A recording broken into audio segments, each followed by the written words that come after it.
Wow, so I was 3 years old. So yeah, I was kind of not really thinking about my career at that point. But yeah, I imagine back then it was just becoming, debris as a problem was just coming into the fray in terms of being anticipated and worked on, certainly at a kind of high level. So I think this would have been a great conference to kickstart those efforts and push it forward. And obviously over the 25 years we've seen it come on leaps and bounds. So yeah, this is still a fantastic conference to bring all those people together and combine all our efforts. 25 years ago, the topic of space debris was more niche, and we were perceived as the spoil sports of the spacefaring community. And I think in the meantime, it's clear how important that topic is, how we need innovation and good solutions to have a sustainable use of space. And I think this also shows how much this conference has grown in that amount of time, how much more important that topic has become, and also the awareness that we need solutions there.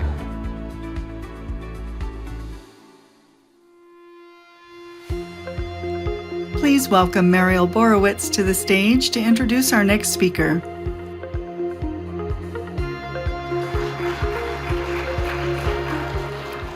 Good morning, everyone. It is my pleasure to introduce Richard DalBello, the Director of the Office of Space Commerce within the U.S. Department of Commerce. In this role, Richard is responsible for the establishment of a space traffic coordination system to support spaceflight safety. He's responsible for regulation of the commercial remote sensing sector and for advocacy for the commercial space industry across the U.S. government. Richard comes to this position with many years of experience in both government and the private sector, including time at the White House Office of Science and Technology Policy, Virgin Galactic, and Intelsat General. With that, I'd like to welcome Richard to the stage.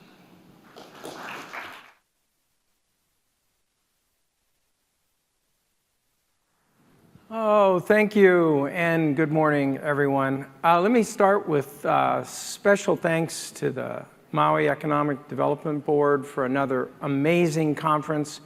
25 years, I remember we were supporting this conference back when I was at Intelsat it would have been early 2000s or mid 2000s, and it was a great conference there then, and it's an even better conference now. So thank you so much to MEDB. Also, I want to thank them for using that flatteringly young picture of me that they had there. That's great. I wish I still looked like that. I'm here to talk about the Department of Commerce's TraCSS program today, Traffic Coordination System for Space. Many of you have heard things throughout this conference. My colleague, Mariel Borowitz, yesterday talked about the very detailed comparison that we've done looking at the basic services between the EUSST and TraCSS. That's a fundamental component of our international strategy, and I'll talk a little bit about that later. Sandy Magnus, our chief engineer, yesterday or a couple days ago had a poster session on the Consolidated Pathfinder, a really important study we did with industry to demonstrate real-life capabilities, and I'll talk a little bit about that too. First, I think I need to do that myself. But just a reminder, the Office of Space Commerce is actually more than TraCSS. We're actually a regulator.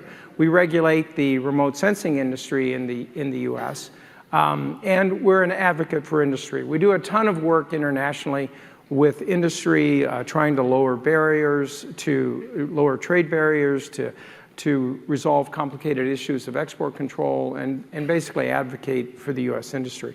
And we've been around, the little office has been around since the late 1980s, so it's not a new focus and not a new area for the Department of Commerce to be engaged in. Just a quick review, how did we get where we are? In 2018, the Trump administration, Space Council, passed Space Policy Directive 3, which directed the transfer of civil space situational awareness from DoD to DOC. It was a wise decision. They correctly perceived that DoD's responsibilities were growing considerably, that space was becoming a more challenging place, a place where the issue of space domain awareness had to become the chief concern of DoD, and commercial and civil and safety services needed to be managed by somebody else. So that was, but in Washington, of course, everything takes a while, so people had to talk about it, and they had to discuss whether it was a good idea in Congress and in the Office of Management and the Budget. So we didn't end up getting our first budget until 2023 to actually start the program. In the meantime, we started our dialogue with the Defense Department, and we signed a memorandum of agreement outlining in broad terms what we were going to try to do. So again, we got our first budget in 23. We shortly thereafter let the cloud contract on which TraCSS will be built. In the spring of this year, we hired Parsons to be the systems integrator for what would become the TraCSS information system. We were granted, because this is a large project, we had to go through the formal process of getting an authorization to proceed from the Department of Commerce. We got that this spring. We will soon award the presentation layer, which will be essentially tracs.gov, and that'll become important because eventually users of spacetrack.org will, most non-military users will migrate from spacetrack.org to tracs.gov. So that award will be done soon, and that will complete the, if you will, the TraCSS information system. And then this month, we're actually turning on TraCSS in the beta mode. I know many of you have seen this slide a number of times, but this is really just a quick depiction of what the TraCSS information system looks like. We have data sources, which will be, we'll be getting the DoD high accuracy catalog. We'll be augmenting that with commercial. We'll also be getting space weather data and eventually data from other SSA providers. That data goes into a database, a big database we call TraCSS Oasis. On top of that sits if you will, the applications that will do the orbital determination and conjunction assessment functions. We also plan. We haven't got the R&D element fully up to speed yet, but there will be a component of TraCSS we call TraCSS Horizons, which will create both a development and test environment for us so that we can try out new things before we implement them, but it will also be a place where a research environment where academicians and other interested people can try out new ideas in the TraCSS. And then eventually that, of course, gets depicted in the presentation layer and will go out and supply the relevant information to the owner-operators and to other stakeholders. So earlier on, we said we're not just going to deliver a system. We had the realization that this was a process. This was going to be a system that was never done. And so we convinced the Department of Commerce to allow us to do this as an agile development process. And in agile development, you start out with the minimum viable product, or MVP. That's what we'll be turning on this month. And then what you do is you add capability to the system over time. So over 2025, we'll be adding the presentation layer. We'll be adding our data quality monitors, and more about that later. And we will be we'll be doing a competition, some Pathfinder work and competition for the orbital determination and conjunction assessment tools that we'll eventually do. At the same time, we'll start the process of porting over users from spacetrack.org to tracs.gov. So it's going to be a busy year. So I always like this slide because it's important to realize that we're just not building the system, that at the same time, we have a lot of other things going on. We have a very complicated dialogue with DoD, which I'll talk about in a minute. There's a lot of work to do between the two parties. We also have a robust conversation going with the industry, both domestically and internationally. That's incredibly important to us to tap into that energy and those great creative ideas.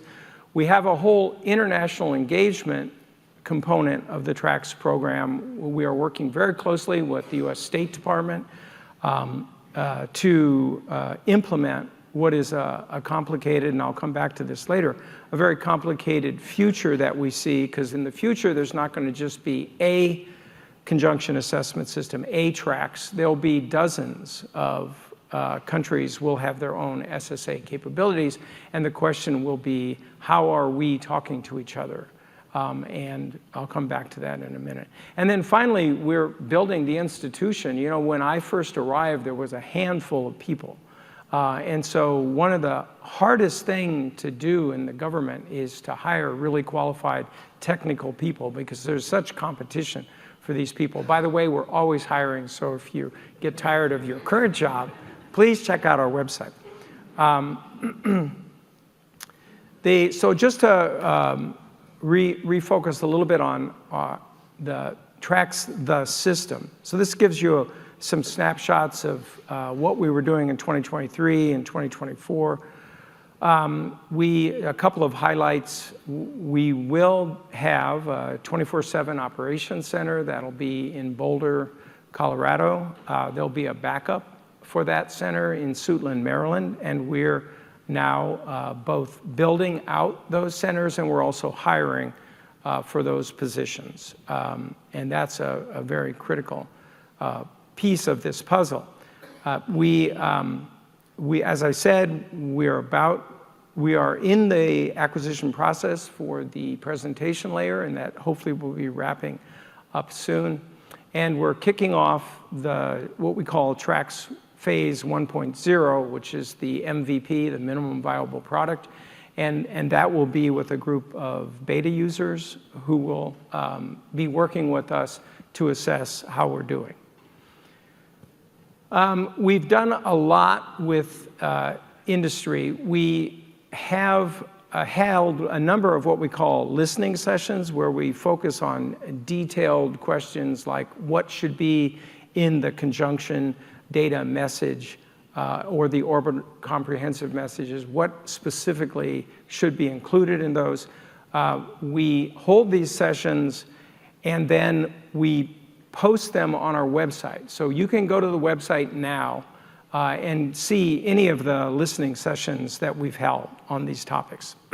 So it is our goal to keep the website up to speed. There's also a video from last July where Sandy Magnus walks through the program in its entirety and what our expectations are about the acquisition process and everything.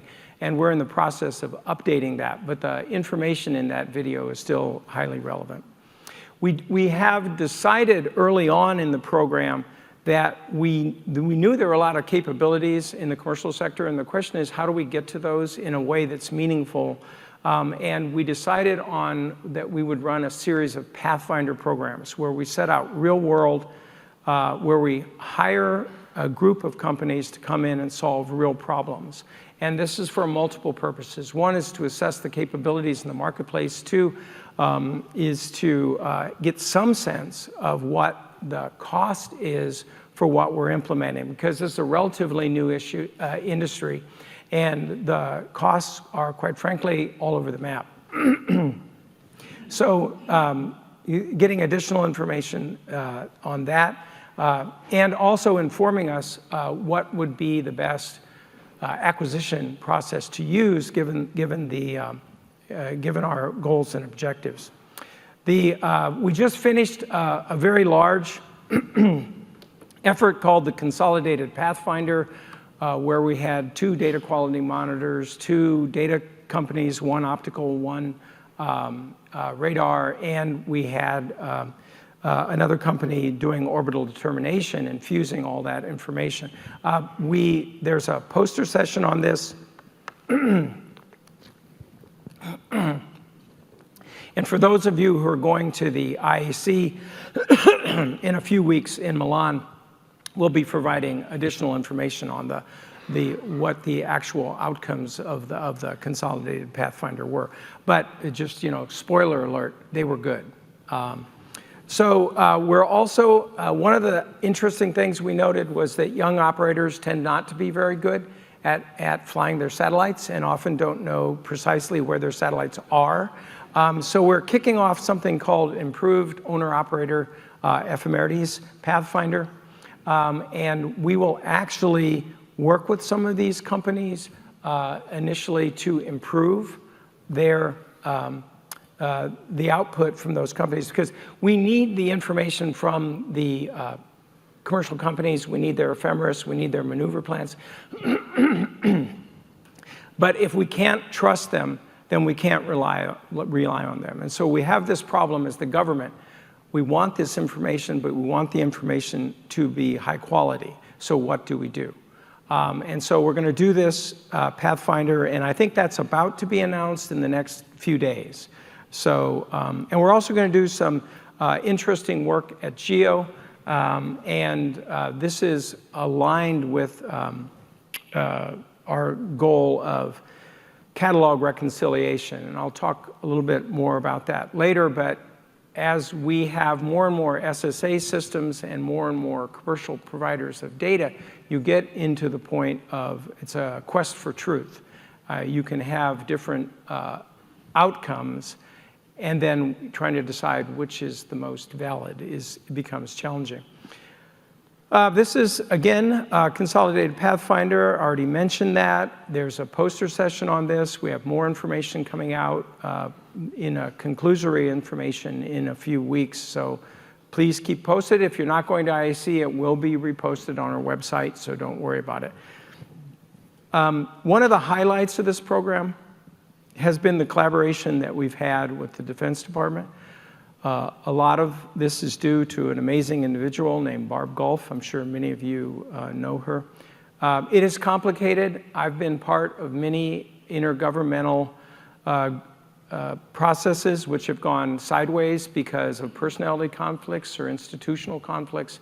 And we have an incredibly robust dialogue with DoD, and it's been amazingly positive and productive. And we really, I can't say enough good things about it. So we started out with, I think I have another slide on this. Yeah, so we started out with the big memorandum of agreement, and all the senior folks signed that, committing to this process. We then started a series of working groups. We meet multiple times a week and have been meeting multiple times a week for over a year. So the first thing was on data transfer. What is DoD actually sharing with us? That one is done. It has been fully coordinated across Department of Commerce and DoD. Annex B is roles and responsibilities. The work at the working level is done, and that's now in coordination. We have a bunch of other ones. SSA data sharing, when we have data that DoD doesn't have, how are we also doing that sharing process? Machine to machine, we are currently using what I affectionately call the sneaker net. You know, we have a human being that has to go to the high side, burn a disk, go to the low side. And so we're using that, but DoD is very interested in having a high to low machine to machine process. So they're making great progress on that. I think that should be available soon. We also have to worry about how do we do the transition from spacetrack.org to trax.gov. You know, operators told us, we're very vocal at the beginning, please don't just throw a switch one day and expect us all to be someplace else, you know, work with us. We have what's called a state management working group, and that's a complicated process, and we are working with DoD on a problem that we will face broadly internationally. So we're working with DoD to say, when we have or you have information that is newer or different than the information I have, how do we reconcile two catalogs? Again, it's back to this issue of we're going to get two different results, but which one is the true result or truer result? So that's a complicated one. And also just the way we do the transition, what is operationally, when do we stand something up? When does DoD stand down? So there's a whole group on ops transition. Again, can't say enough positive things. We meet weekly with DoD in multiple meetings. We also have 2 in-person meetings a year, and it's been a great relationship. I know my time is running short, so I'm going to just say this QR code will lead you to a great video. Dmitry Poisek, our new program manager, and Christina Joseph, one of our senior engineers, did a great video outlining what the proposed track safety services are. I highly encourage you to go watch the video. They do a much better job than I could do today at explaining all of that. Finally, let me end with the international issues. We know that around the globe today, there are already SSA systems. Some we are highly collaborative with. We have a great relationship with the EU SST, the European SSA system. We've been working with them on technical and policy issues. We have no relationship with the Chinese, who are poised to launch 10,000 satellites. So the world is very complicated right now in terms of we're going to have SSA operators telling their own clients answers that may or may not be consistent with the answers that we in other systems are getting. We have said, we started a year ago to talk about this idea of a global vision. We've since taken it to the UN Committee on the Peaceful Uses of Outer Space. The director there, Arti Holimani, is very interested in working on these issues. We've also been at the International Telecommunication Union, the ITU. They're also very interested in these issues and more broadly in the issues of sustainability. These are things we can only do in collaboration. So we have tried to emphasize in our international dialogues 4 key things. First and foremost is data standards. We have to be able to talk to each other. We have to be able to understand each other. There's a huge SSA, the ISO, the International Standards Organization, has right now in front of them a huge SSA standard. I think it's like over 100 pages. And if you are interested and have not looked at it, I would highly encourage you to do so. The United States does need to vote on that in October. Also, the question of sharing. What we are going to try to be aggressive as possible. I don't have time to talk about it today, but we are trying to push the boundaries on openness for data. We've noticed that there's kind of a cultural shift happening in the world today. The LEO operators, who operate in a very complicated environment, are very pro sharing information between operators. The GEO operators, who grew up in a different time, are a little more conservative in their views about what they want to share. I think we are going to try to push for maximum openness.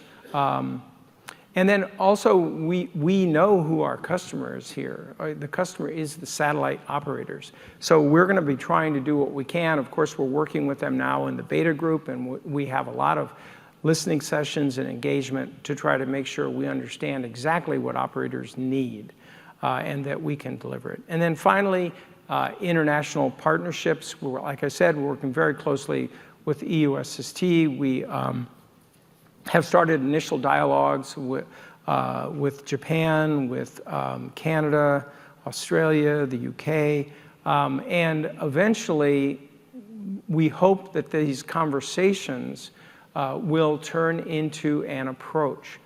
We know the world 5 years from now is going to be much different in the world we live in today. The fact that the ITU, which is a regulator, is interested in these issues is really significant, because they're going to start looking at this from the lens of how do we manage scarcity, which is a completely different dialogue than we've had previously. So there's a lot of work to do in each of these, and we're growing a great team at the Office of Space Commerce, but we can't do this stuff without you. We depend on you for your ideas. We are going to be standing, we didn't get to talk about it today, but we are going to be standing up an R&D component, and we are going to be looking for next generation ideas. So I'm going to just skip to the end so to make room for questions, but if you want to follow us, here's, we have a web page. Like I said, we try to keep everything fresh on the web page. We also are pretty active on social media, if that's your bent. You can email us, and we do have a newsletter. Our goal from the beginning of the program is to be as transparent as possible and to be as open as possible, limited only by the federal acquisition and other information restrictions. So please, we love your engagement, and with that, I would like to use my last few minutes if anybody has any questions. Great, and we do. I'll just remind everyone, if you have questions, you can please put them in the app, and they're showing up here. So let me ask you this first one. We have a lot of expertise in this room and watching this virtually. You showed the opportunities for engagement for the office. Are there ways for people to provide input and concepts in the system, maybe the listening sessions, or what are the best ways to bring this expertise to TraCSS? Well, I think we're sort of open to all avenues of communication. We certainly want participation when we have a focused listening session, whether that be what should be the appropriate data policy, or something super technical like what should a CDM include. We rely on feedback from the community, so that's essential. We've also responded to white papers where people said, hey, I think it would be really great if we did this, and we turned some of those ideas into Pathfinder programs. So we remain open across the board for engagement, and I know that we get a lot of visitors too. I mean, actually in person. We are in Washington D.C., but we are happy to do virtual meetings. So we do try to be as responsive as we can to industry. We also have, of course, a whole separate dialogue internationally, which we reach out both bilaterally and multilaterally through organizations so that we understand what other governments are thinking. Great, thank you. So next one, what do you think will be the timeline for transitioning from spacetrack.org to tracs.gov, and how long is that overlap period likely to be? It's sort of two questions. The first question is, when will we start the migration? It's our hope that we start that migration mid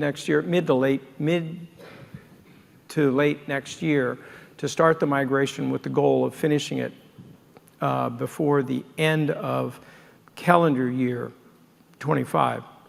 The question of when DoD stops doing something is separate from the migration. So we said early on that the DoD standing down on a service should be in response to our mutual perception that we've got it, right? So you want to make sure that the new product is stable, that people can rely on it in a trustworthy fashion. And then when we have run these processes in parallel for a while and DoD goes, we think you got it, then they can step down. So it'll be, those two processes will be happening near in time to each other, but separately. Thank you. Next question. How will the DOC address the knowledge gap in satellite operations with the newer operators? And will you incorporate any kind of training or support? This is a great question. I always get in trouble when people ask this question. In Washington today, you can't say the word regulation. People break out in hives and start waving their arms in the air. But if you think about this, think about the burdens that a Boeing or an Airbus have as builders. Think about the burdens that a United or a Qantas have as operators. There's a tremendous amount of their efforts that are focused on safety and regulation. We don't have any of that in the space business today. And I know that there are some people who say that it's great. That's why we're making such rapid progress. We need to prevent the government from bogging us down with unnecessary regulation. And I get that. But, you know, we are moving into a much more complicated area. We're going to have many more services in space. We have multiple mega constellations being launched. We have very interesting NASA proposals for additional human spaceflight in low Earth orbit.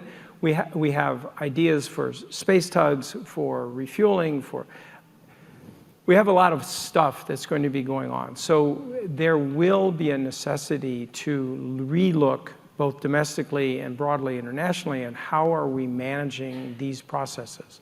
And I don't think we should rush to regulation, but I also believe that there will be some things that we will need to push to the private sector. So, I mean, I think, let me ask the question back. Should someone who doesn't know how to properly operate their satellite system be licensed to do so? If you ask the same question with an automobile or an airplane, I think the answer seems obvious to you. You don't want people flying airplanes that don't have licenses. You want there to be some kind of thing. So how do we get there? So what we said is, look, that's a complicated question. So on this issue of owner-operator ephemerides improvement, we said, look, let's just do it. We're going to do it. By doing it, we're going to gain a lot of knowledge. That knowledge will empower us to have the kinds of conversations that we need, both with governments and with operators. So there are a lot of paths that you could imagine for the future. Satellite operators could be certified, right? I mean, that's, or maybe satellite operators are, maybe we hire companies to go do testing on site with operators to make sure that their processes are at the world-class level.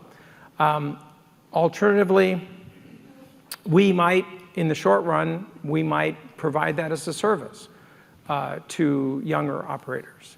So really the question comes down to an issue of burden sharing. We know that there are jobs that need to be done. I think it's fine to have a robust dialogue about whose responsibility is that. I think we're all agreed safety is number one. And then the question is, okay, we're all agreed that we want to fly safely. How do we do that? Having operators that don't know where their satellites are is, I think we'd all agree, not a great thing. So that's a problem we need to fix. I think there are probably a dozen ways we could fix that, but it's got to be the result of a long process. Thank you so much. I think that brings us exactly to the end of our time. So thank you very much.